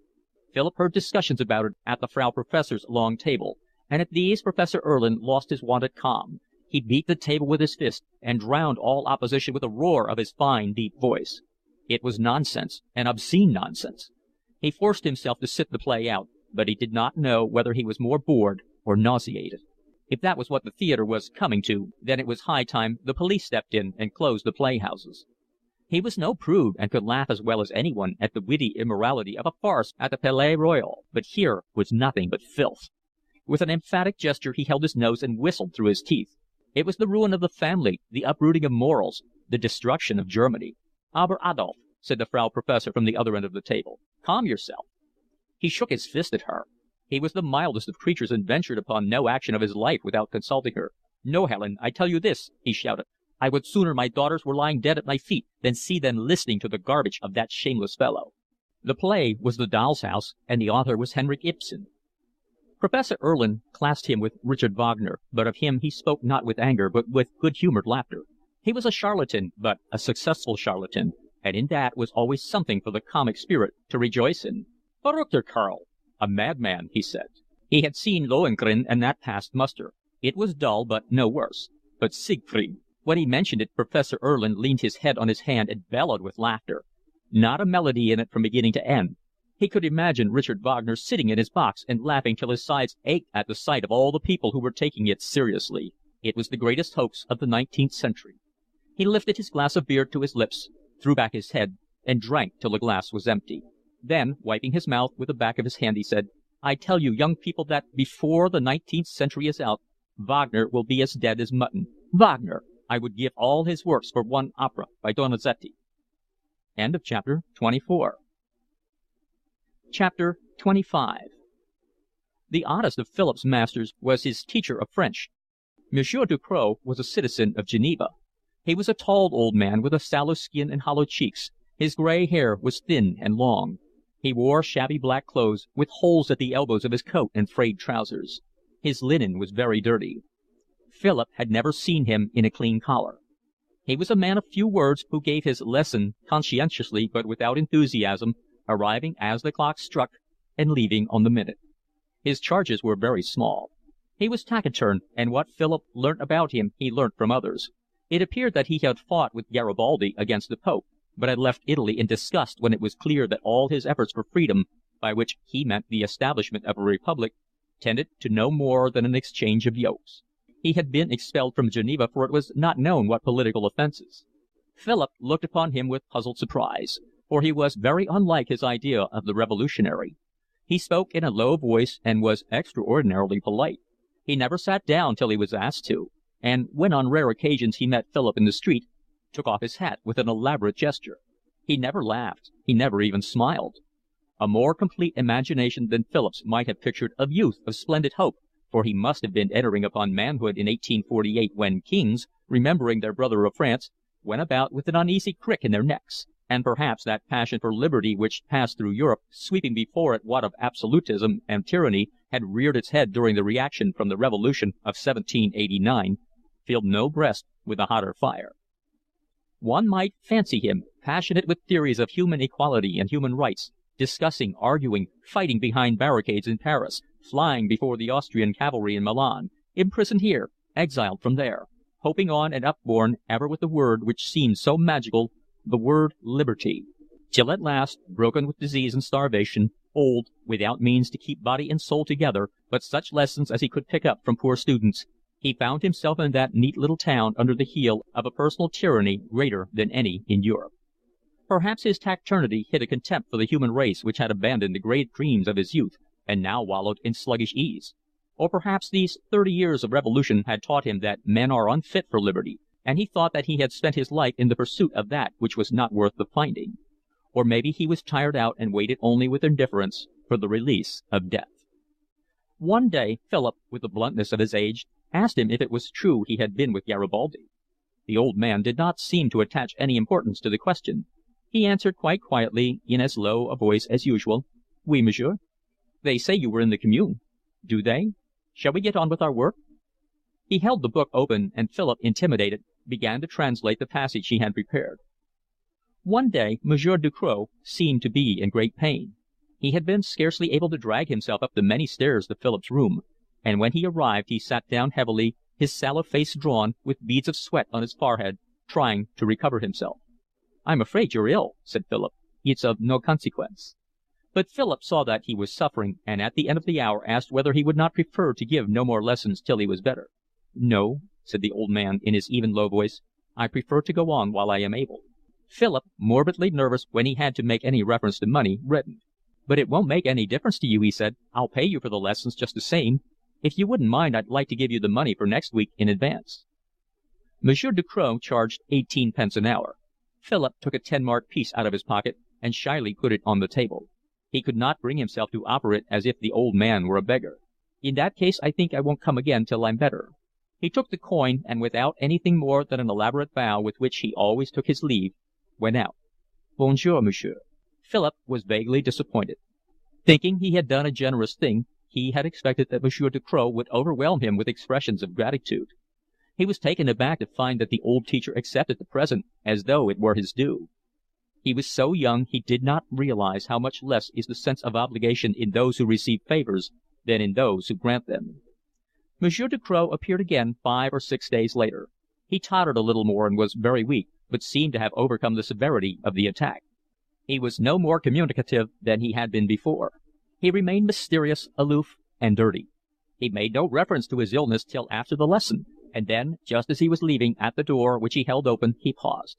He hesitated, as though to speak were difficult. "If it hadn't been for the money you gave me, I should have starved. It was all I had to live on." He made his solemn, obsequious bow, and went out. Philip felt a little lump in his throat. He seemed to realize in a fashion the hopeless bitterness of the old man's struggle, and how hard life was for him when to himself it was so pleasant. End of chapter 25. Chapter 26. Philip had spent 3 months in Heidelberg when one morning the Frau Professor told him that an Englishman named Hayward was coming to stay in the house, and the same evening at supper he saw a new face. For some days the family had lived in a state of excitement. First, as the result of heaven knows what scheming, by dint of humble prayers and veiled threats, the parents of the young Englishman to whom Fraulein Thekla was engaged had invited her to visit them in England, and she had set off with an album of water-colors to show how accomplished she was, and a bundle of letters to prove how deeply the young man had compromised himself. A week later Fraulein Hedwig, with radiant smiles, announced that the lieutenant of her affections was coming to Heidelberg with his father and mother. Exhausted by the importunity of their son, and touched by the dowry which Fraulein Hedwig's father offered, the lieutenant's parents had consented to pass through Heidelberg to make the young woman's acquaintance.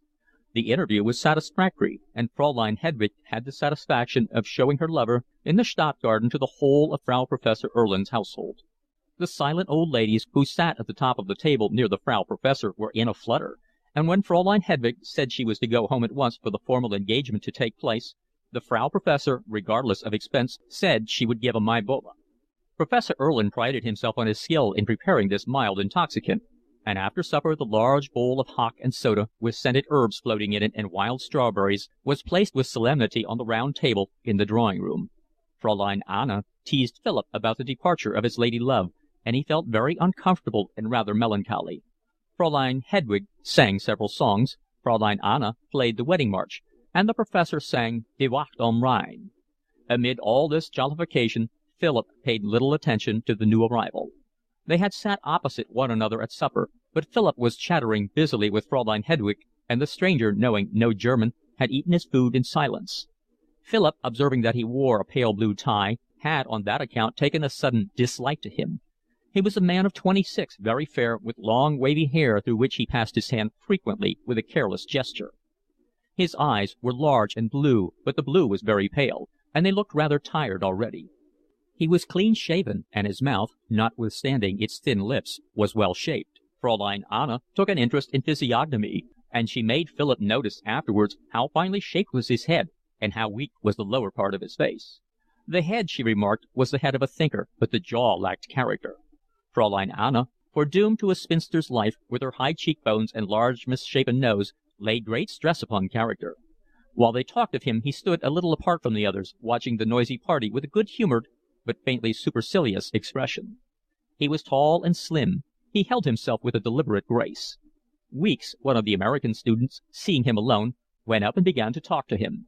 The pair were oddly contrasted, the American very neat in his black coat and pepper and salt trousers, thin and dried up, with something of ecclesiastical unction already in his manner, and the Englishman in his loose tweed suit, large-limbed and slow of gesture. Philip did not speak to the newcomer till next day. They found themselves alone on the balcony of the drawing-room before dinner. Hayward addressed him. "You're English, aren't you?" "Yes." "Is the food always as bad as it was last night?" "It's always about the same." "Beastly, isn't it?" "Beastly." Philip had found nothing wrong with the food at all, and in fact had eaten it in large quantities with appetite and enjoyment, but he did not want to show himself a person of so little discrimination as to think a dinner good which another thought execrable. Fraulein Thekla's visit to England made it necessary for her sister to do more in the house, and she could not often spare the time for long walks. And Fraulein Cacilie, with her long plait of fair hair and her little snub-nosed face, had of late shown a certain disinclination for society. Fraulein Hedwig was gone, and Weeks, the American who generally accompanied them on their rambles, had set out for a tour of South Germany. Philip was left a good deal to himself. Hayward sought his acquaintance, but Philip had an unfortunate trait. From shyness or from some atavistic inheritance of the cave-dweller, he always disliked people on first acquaintance, and it was not till he became used to them that he got over his first impression. It made him difficult of access. He received Hayward's advances very shyly, and when Hayward asked him one day to go for a walk, he accepted only because he could not think of a civil excuse. He made his usual apology, angry with himself for the flushing cheeks he could not control, and trying to carry it off with a laugh. "I'm afraid I can't walk very fast." "Good heavens, I don't walk for a wager. I prefer to stroll." "Don't you remember the chapter in Marius when Pater talks of the gentle exercise of walking as the best incentive to conversation?" Philip was a good listener. Though he often thought of clever things to say, it was seldom till after the opportunity to say them had passed. But Hayward was communicative. Anyone more experienced than Philip might have thought he liked to hear himself talk. His supercilious attitude impressed Philip. He could not help admiring and yet being awed by a man who faintly despised so many things which Philip had looked upon as almost sacred. He cast down the fetish of exercise, damning with the contemptuous word pot-hunters all those who devoted themselves to its various forms, and Philip did not realize that he was merely putting up in its stead the other fetish of culture. They wandered up to the castle and sat on the terrace that overlooked the town. It nestled in the valley along the pleasant Neckar with a comfortable friendliness. The smoke from the chimneys hung over it, a pale blue haze, and the tall roofs, the spires of the churches, gave it a pleasantly medieval air. There was a homeliness in it which warmed the heart. Hayward talked of Richard Feverel and Madame Bovary, of Verlaine, Dante, and Matthew Arnold. In those days Fitzgerald's translation of Omar Khayyam was known only to the elect, and Hayward repeated it to Philip. He was very fond of reciting poetry, his own and that of others, which he did in a monotonous sing-song. By the time they reached home, Philip's distrust of Hayward was changed to enthusiastic admiration. They made a practice of walking together every afternoon, and Philip learned presently something of Hayward's circumstances. He was the son of a country judge on whose death some time before he had inherited £300 a year. His record at Charterhouse was so brilliant that when he went to Cambridge, the master of Trinity Hall went out of his way to express his satisfaction that he was going to that college. He prepared himself for a distinguished career. He moved in the most intellectual circles. He read Browning with enthusiasm and turned up his well-shaped nose at Tennyson. He knew all the details of Shelley's treatment of Harriet. He dabbled in the history of art. On the walls of his room were reproductions of pictures by G.F. Watts, Burne-Jones, and Botticelli, and he wrote not without distinction verses of a pessimistic character. His friends told one another that he was a man of excellent gifts, and he listened to them willingly when they prophesied his future eminence. In course of time he became an authority on art and literature. He came under the influence of Newman's Apologia. The picturesqueness of the Roman Catholic faith appealed to his aesthetic sensibility, and it was only the fear of his father's wrath, a plain, blunt man of narrow ideas who read Macaulay, which prevented him from going over. When he only got a pass degree his friends were astonished, but he shrugged his shoulders and delicately insinuated that he was not the dupe of examiners. He made one feel that a first class was ever so slightly vulgar. He described one of the vivists with tolerant humor. Some fellow in an outrageous collar was asking him questions in logic. It was infinitely tedious, and suddenly he noticed that he wore elastic-sided boots. It was grotesque and ridiculous. So he withdrew his mind and thought of the Gothic beauty of the chapel at King's. But he had spent some delightful days at Cambridge. He had given better dinners than anyone he knew, and the conversation in his rooms had often been memorable. He quoted to Philip the exquisite epigram, "They told me, Herculitus, they told me you were dead." And now, when he related again the picturesque little anecdote about the examiner and his boots, he laughed. Of course it was folly, he said, but it was a folly in which there was something fine. Philip, with a little thrill, thought it magnificent. Then Hayward went to London to read for the bar. He had charming rooms in Clement's Inn with panelled walls, and he tried to make them look like his old rooms at the Hall. He had ambitions that were vaguely political. He described himself as a Whig, and he was put up for a club which was of liberal but gentlemanly flavour. His idea was to practise at the bar. He chose the Chancery side as less brutal, and get a seat for some pleasant constituency as soon as the various promises made him were carried out. Meanwhile he went a great deal to the opera, and made acquaintance with a small number of charming people who admired the things that he admired. He joined a dining club of which the motto was "The Whole, the Good, and the Beautiful." He formed a platonic friendship with a lady some years older than himself, who lived in Kensington Square, and nearly every afternoon he drank tea with her by the light of shaded candles, and talked of George Meredith and Walter Pater. It was notorious that any fool could pass the examinations of the Bar Council, and he pursued his studies in a dilatory fashion. When he was ploughed for his final, he looked upon it as a personal affront. At the same time the lady in Kensington Square told him that her husband was coming home from India on leave, and was a man, though worthy in every way, of a commonplace mind who would not understand a young man's frequent visits. Hayward felt that life was full of ugliness. His soul revolted from the thought of affronting again the cynicism of examiners, and he saw something rather splendid in kicking away the ball which lay at his feet. He was also a good deal in debt. It was difficult to live in London like a gentleman on £300 a year, and his heart yearned for the Venice and Florence which John Ruskin had so magically described. He felt that he was unsuited to the vulgar bustle of the bar, for he had discovered that it was not sufficient to put your name on a door to get briefs, and modern politics seemed to lack nobility. He felt himself a poet. He disposed of his rooms in Clement's Inn and went to Italy. He had spent a winter in Florence and a winter in Rome, and now was passing his second summer abroad in Germany so that he might read Goethe in the original. Hayward had one gift which was very precious. He had a real feeling for literature, and he could impart his own passion with an admirable fluency. He could throw himself into sympathy with a writer and see all that was best in him, and then he could talk about him with understanding. Philip had read a great deal, but he had read without discrimination everything that happened to come across, and it was very good for him now to meet someone who could guide his taste. He borrowed books from the small lending library which the town possessed, and began reading all the wonderful things that Hayward spoke of. He could not read always with enjoyment, but invariably with perseverance. He was eager for self-improvement. He felt himself very ignorant and very humble. By the end of August, when Weeks returned from South Germany, Philip was completely under Hayward's influence.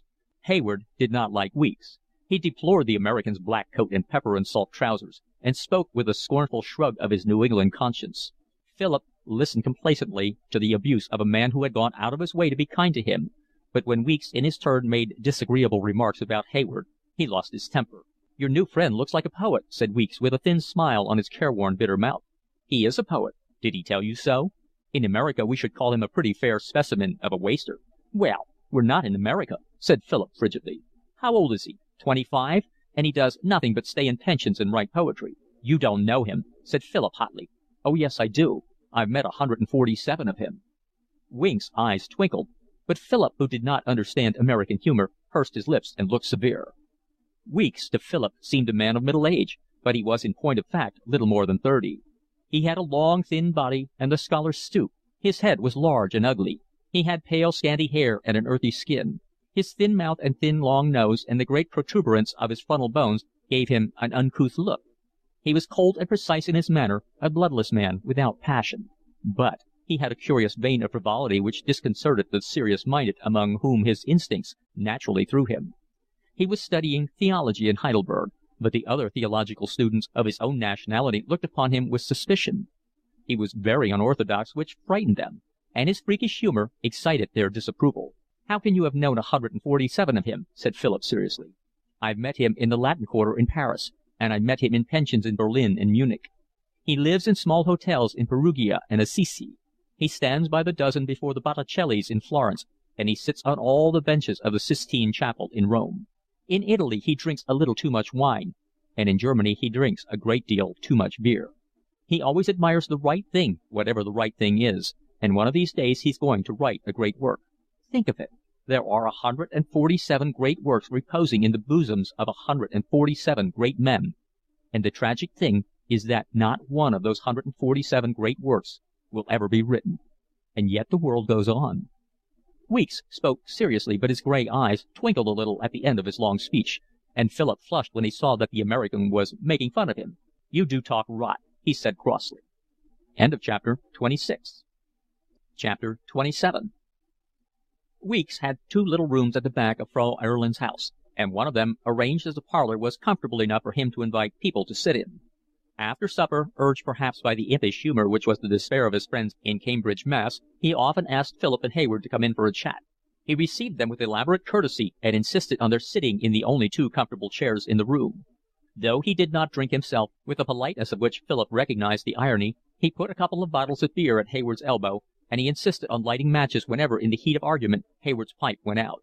At the beginning of their acquaintance, Hayward, as a member of so celebrated a university, had adopted a patronizing attitude towards Weeks, who was a graduate of Harvard. And when by chance the conversation turned upon the Greek tragedians, a subject upon which Hayward felt he spoke with authority, he had assumed the air that it was his part to give information rather than to exchange ideas. Weeks had listened politely, with smiling modesty, till Hayward finished. Then he asked 1 or 2 insidious questions, so innocent in appearance that Hayward, not seeing into what a quandary they led him, answered blandly.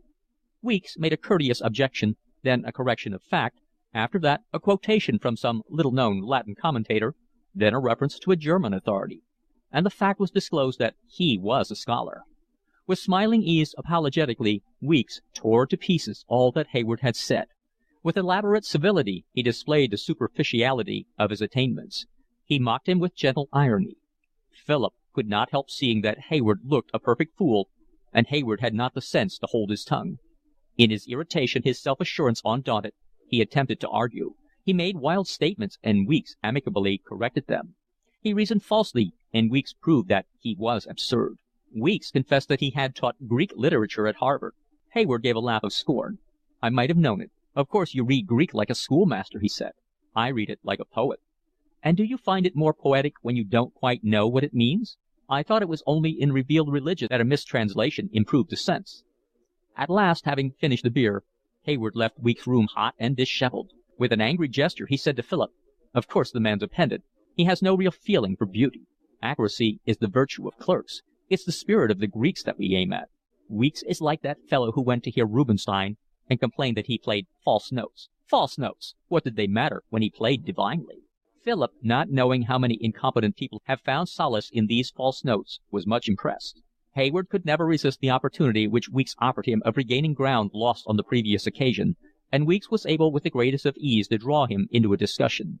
Though he could not help seeing how small his attainments were beside the American's, his British pertinacity, his wounded vanity, perhaps they are the same thing, would not allow him to give up the struggle. Hayward seemed to take a delight in displaying his ignorance, self-satisfaction, and wrong-headedness. Whenever Hayward said something which was illogical, Weeks, in a few words, would show the falseness of his reasoning, pause for a moment to enjoy his triumph, and then hurry on to another subject as though Christian charity impelled him to spare the vanquished foe. Philip tried sometimes to put in something to help his friend, and Weeks gently crushed him, but so kindly, differently from the way in which he answered Hayward, that even Philip, outrageously sensitive, could not feel hurt. Now and then, losing his calm as he felt himself more and more foolish, Hayward became abusive, and only the American's smiling politeness prevented the argument from degenerating into a quarrel. On these occasions, when Hayward left Weeks' room, he muttered angrily, "Damned Yankee!" That settled it. It was a perfect answer to an argument which had seemed unanswerable. Though they began by discussing all manner of subjects in Weeks' little room, eventually the conversation always turned to religion. The theological student took a professional interest in it, and Hayward welcomed a subject in which hard facts need not disconcert him. When feeling is the gauge, you can snap your angers at logic, and where your logic is weak, that is very agreeable. Hayward found it difficult to explain his beliefs to Philip without a great flow of words, but it was clear, and this fell in with Philip's idea of the natural order of things, that he had been brought up in the church by law established. Though he had now given up all idea of becoming a Roman Catholic, he still looked upon that communion with sympathy. He had much to say in its praise, and he compared favorably its gorgeous ceremonies with simple services of the Church of England. He gave Philip Newman's Apologia to read, and Philip, finding it very dull, nevertheless read it to the end. "Read it for its style, not for its matter," said Hayward. He talked enthusiastically of the music at the oratory, and said charming things about the connection between incense and the devotional spirit. Weeks listened to him with his frigid smile. "You think it proves the truth of Roman Catholicism that John Henry Newman wrote good English, and that Cardinal Manning has a picturesque appearance?" Hayward hinted that he had gone through much trouble with his soul. For a year he had swum in a sea of darkness. He passed his fingers through his fair waving hair, and told him that he would not for £500 endure again those agonies of mind. Fortunately, he had reached calm waters at last. "But what do you believe?" asked Philip, who was never satisfied with vague statements. "I believe in the whole, the good and the beautiful." Hayward, with his loose large limbs and the fine carriage of his head, looked very handsome when he said this, and he said it with an air. "Is that how you would describe your religion in a census paper?" asked Weeks in mild tones. "I hate the rigid definition. It's so ugly, so obvious. If you like, I will say that I believe in the Church of the Duke of Wellington and Mr. Gladstone." "That's the Church of England," said Philip. "Oh, wise young man," retorted Hayward, with a smile which made Philip blush, for he felt that in putting into plain words what the other had expressed in a paraphrase, he had been guilty of vulgarity. "I belong to the Church of England, but I love the gold and the silk which clothe the priest of Rome, and his celibacy, and the confessional, and purgatory, and in the darkness of an Italian cathedral, incense-laden and mysterious, I believe with all my heart in the miracle of the Mass. In Venice I have seen a fisherwoman come in barefoot, throw down her basket of fish by her side, fall on her knees, and pray to the Madonna. And that, I felt, was the real faith, and I prayed and believed with her. But I believe also in Aphrodite and Apollo, and the great god Pan." He had a charming voice, and he chose his words as he spoke. He uttered them almost rhythmically. He would have gone on, but Weeks opened a second bottle of beer. "Let me give you something to drink." Hayward turned to Philip with a slightly condescending gesture which so impressed the youth. "Now are you satisfied?" Philip, somewhat bewildered, confessed that he was. "I'm disappointed that you didn't add a little Buddhism," said Weeks, "and I confess I have a sort of sympathy for Mahomet. I regret that you should have left him out in the cold." Hayward laughed, for he was in a good humour with himself that evening, and the ring of his sentences still sounded pleasant in his ears. He emptied his glass. "I didn't expect you to understand me," he answered. "With your cold American intelligence you can only adopt the critical attitude. Emerson and all that sort of thing. But what is criticism? Criticism is purely destructive. Anyone can destroy, but not everyone can build up. You are a pedant, my dear fellow. The important thing is to construct. I am constructive. I am a poet." Weeks looked at him with eyes which seemed at the same time to be quite grave and yet to be smiling brightly. "I think, if you don't mind my saying so, you're a little drunk." "Nothing to speak of," answered Hayward cheerfully, "and not enough for me to be unable to overwhelm you in argument. But come, I have unbosomed my soul. Now tell us what your religion is." Weeks put his head on one side so that he looked like a sparrow on a perch. "I've been trying to find that out for years. I think I'm a Unitarian." "But that's a dissenter," said Philip. He could not imagine why they both burst into laughter. Hayward uproariously, and Weeks with a funny chuckle. "And in England dissenters aren't gentlemen, are they?" asked Weeks. "Well, if you ask me point blank, they're not," replied Philip rather crossly. He hated being laughed at, and they laughed again. "And will you tell me what a gentleman is?" asked Weeks. "Oh, I don't know. Everyone knows what it is. Are you a gentleman?" No doubt had ever crossed Philip's mind on the subject, but he knew it was not a thing to state of oneself. "If a man tells you he's a gentleman, you can bet your boots he isn't," he retorted. "Am I a gentleman?" Philip's truthfulness made it difficult for him to answer, but he was naturally polite. "Oh, well, you're different," he said. "You're American, aren't you?" "I suppose we may take it that only Englishmen are gentlemen," said Weeks gravely. Philip did not contradict him. "Couldn't you give me a few more particulars?" asked Weeks. Philip reddened, but, growing angry, did not care if he made himself ridiculous. "I can give you plenty." He remembered his uncle's saying that it took 3 generations to make a gentleman. It was a companion proverb to the silk purse and the sow's ear. "First of all, he's the son of a gentleman, and he's been to a public school and to Oxford or Cambridge." "Edinburgh wouldn't do, I suppose?" asked Weeks. "And he talks English like a gentleman, and he wears the right sort of things, and if he's a gentleman he can always tell if another chap's a gentleman." It seemed rather lame to Philip as he went on, but there it was.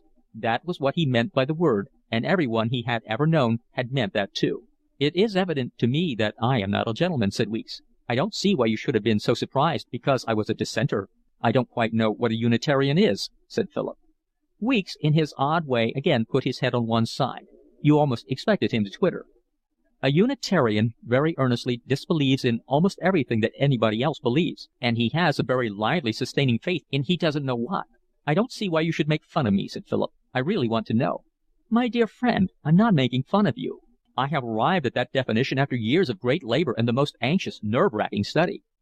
When Philip and Hayward got up to go, Weeks handed Philip a little book in a paper cover. "I suppose you can read French pretty well by now. I wonder if this would amuse you."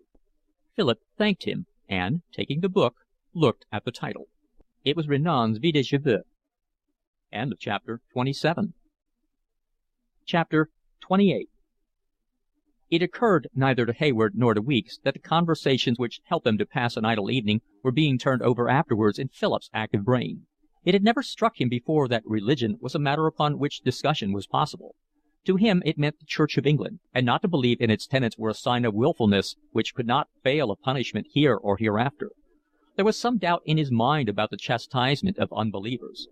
It was possible that a merciful judge, reserving the flames of hell for the heathen, Mohammedans, Buddhists, and the rest, would spare dissenters and Roman Catholics, though at the cost of how much humiliation when they were made to realize their error. And it was also possible that he would be pitiful to those who had had no chance of learning the truth. This was reasonable enough, though such were the activities of the missionary society there could not be many in this condition. But if the chance had been theirs and they had neglected it, in which category were obviously Roman Catholics and dissenters, the punishment was sure and merited. It was clear that the miscreant was in a parlous state. Perhaps Philip had not been taught it in so many words, but certainly the impression had been given him that only members of the Church of England had any real hope of eternal happiness. One of the things that Philip had heard definitely stated was that the unbeliever was a wicked and vicious man. But Weeks, though he believed in hardly anything that Philip believed, led a life of Christian purity. Philip had received little kindness in his life, and he was touched by the American's desire to help him. Once, when a cold kept him in bed for 3 days, Weeks nursed him like a mother. There was neither vice nor wickedness in him, but only sincerity and loving kindness. It was evidently possible to be virtuous and unbelieving. Also, Philip had been given to understand that people adhered to other faiths only from obstinacy or self-interest. In their hearts they knew they were false. They deliberately sought to deceive others. Now, for the sake of his German, he had been accustomed on Sunday mornings to attend the Lutheran service, but when Hayward arrived, he began instead to go with him to Mass. He noticed that, whereas the Protestant church was nearly empty and the congregation had a listless air, the Jesuit, on the other hand, was crowded, and the worshippers seemed to pray with all their hearts. They had not the look of hypocrites. He was surprised at the contrast, for he knew, of course, that the Lutherans, whose faith was closer to that of the Church of England, on that account were nearer the truth than the Roman Catholics. Most of the men, it was largely a masculine congregation, were South Germans, and he could not help saying to himself that if he had been born in South Germany he would certainly have been a Roman Catholic. He might just as well have been born in a Roman Catholic country as in England, and in England as well in a Wesleyan, Baptist, or Methodist family as in one that fortunately belonged to the church by law established. He was a little breathless at the danger he had run. Philip was on friendly terms with the little Chinaman who sat at the table with him twice each day. His name was Sung. He was always smiling, affable, and polite. It seemed strange that he should frizzle in hell merely because he was a Chinaman. But if salvation was possible, whatever a man's faith was, there did not seem to be any particular advantage in belonging to the Church of England. Philip, more puzzled than he had ever been in his life, sounded Weeks. He had to be careful, for he was very sensitive to ridicule, and the acidulous humor with which the American treated the Church of England disconcerted him. Weeks only puzzled him more. He made Philip acknowledge that those South Germans whom he saw in the Jesuit church were every bit as firmly convinced of the truth of Roman Catholicism as he was of that of the Church of England, and from that he led him to admit that the Mohammedan and the Buddhist were convinced also of the truth of their respective religions. It looked as though knowing that you were right meant nothing. They all knew they were right. Weeks had no intention of undermining the boy's faith, but he was deeply interested in religion and found it an absorbing topic of conversation. He had described his own views accurately when he said that he very earnestly disbelieved in almost everything that other people believed. Once Philip asked him a question, which he had heard his uncle put when the conversation at the vicarage had fallen upon some mildly rationalistic work which was then exciting discussion in the newspapers. "But why should you be right and all those fellows like St. Anselm and St. Augustine be wrong? You mean that they were very clever and learned men, while you have grave doubts whether I am either?" asked Weeks. "Yes," answered Philip uncertainly, for put in that way his question seemed impertinent. "St. Augustine believed that the earth was flat and that the sun turned round it." "I don't know what that proves." "Why, it proves that you believe with your generation. Your saints lived in an age of faith, when it was practically impossible to disbelieve what to us is positively incredible." "Then how do you know that we have the truth now?" "I don't." Philip thought this over for a moment. Then he said, "I don't see why the things we believe absolutely now shouldn't be just as wrong as what they believed in the past." "Neither do I." "Then how can you believe anything at all?" "I don't know." Phillips asked Weeks what he thought of Hayward's religion. "Men have always formed gods in their own image," said Weeks. "He believes in the picturesque." Philip paused for a little while. Then he said, "I don't see why one should believe in God at all." The words were no sooner out of his mouth than he realized that he had ceased to do so. It took his breath away like a plunge into cold water. He looked at Weeks with startled eyes. Suddenly he felt afraid. He left Weeks as quickly as he could. He wanted to be alone. It was the most startling experience that he had ever had. He tried to think it all out. It was very exciting, since his whole life seemed concerned. He thought his decision on this matter must profoundly affect its course, and a mistake might lead to eternal damnation. But the more he reflected, the more convinced he was.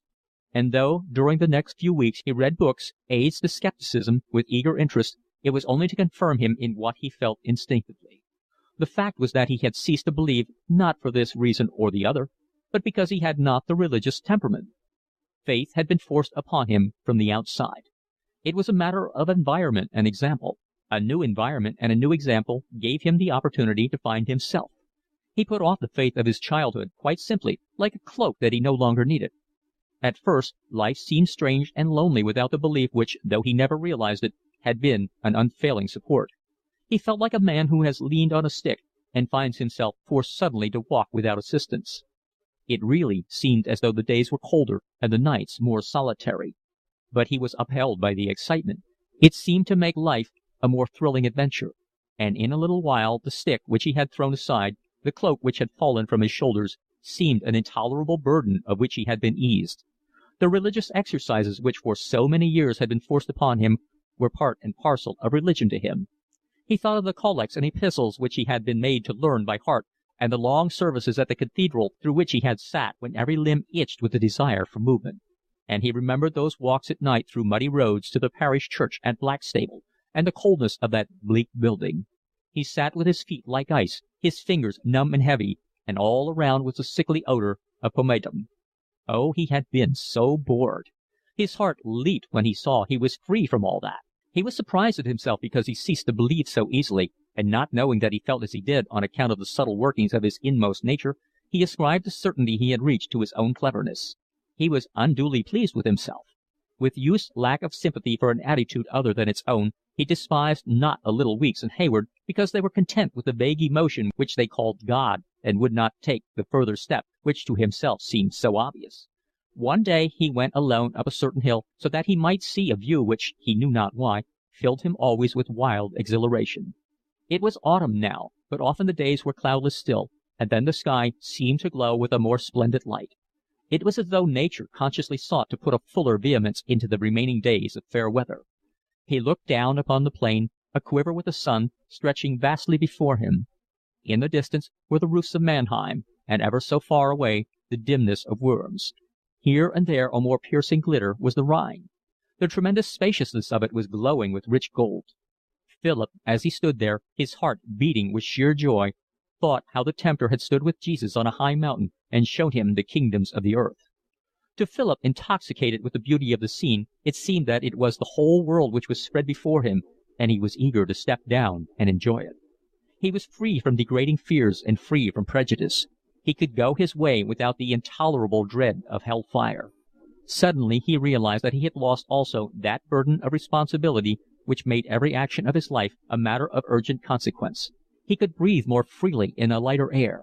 He was responsible only to himself for the things he did. Freedom. He was his own master at last. From old habit, unconsciously, he thanked God that he no longer believed in him. Drunk with pride in his intelligence and in his fearlessness, Philip entered deliberately upon a new life. But his loss of faith made less difference in his behavior than he expected. Though he had thrown on one side the Christian dogmas, it never occurred to him to criticize the Christian ethics. He accepted the Christian virtues, and indeed thought it fine to practice them for their own sake, without a thought of reward or punishment. There was small occasion for heroism in the Frau Professor's house, but he was a little more exactly truthful than he had been, and he forced himself to be more than commonly attentive to the dull, elderly ladies who sometimes engaged him in conversation. The gentle oath, the violent adjective, which are typical of our own language, and which he had cultivated before as a sign of manliness, he now elaborately eschewed. Having settled the whole matter to his satisfaction, he sought to put it out of his mind, but that was more easily said than done, and he could not prevent the regrets nor stifle the misgivings which sometimes tormented him. He was so young and had so few friends that immorality had no particular attractions for him, and he was able without trouble to give up belief in it. But there was one thing which made him wretched. He told himself that he was unreasonable. He tried to laugh himself out of such pathos, but the tears really came to his eyes when he thought that he would never see again the beautiful mother whose love for him had grown more precious as the years since her death passed on. And sometimes, as though the influence of innumerable ancestors, God-fearing and devout, were working in him unconsciously, there seized a panic fear that perhaps after all it was all true, and there was, up there behind the blue sky, a jealous God who would punish in everlasting flames the atheist. At these times his reason could offer him no help. He imagined the anguish of a physical torment which would last endlessly. He felt quite sick with fear and burst into a violent sweat. At last he would say to himself desperately, "After all, it's not my fault. I can't force myself to believe. If there is a God, after all, and he punishes me because I honestly don't believe in him, I can't help it." End of chapter 28. Recording by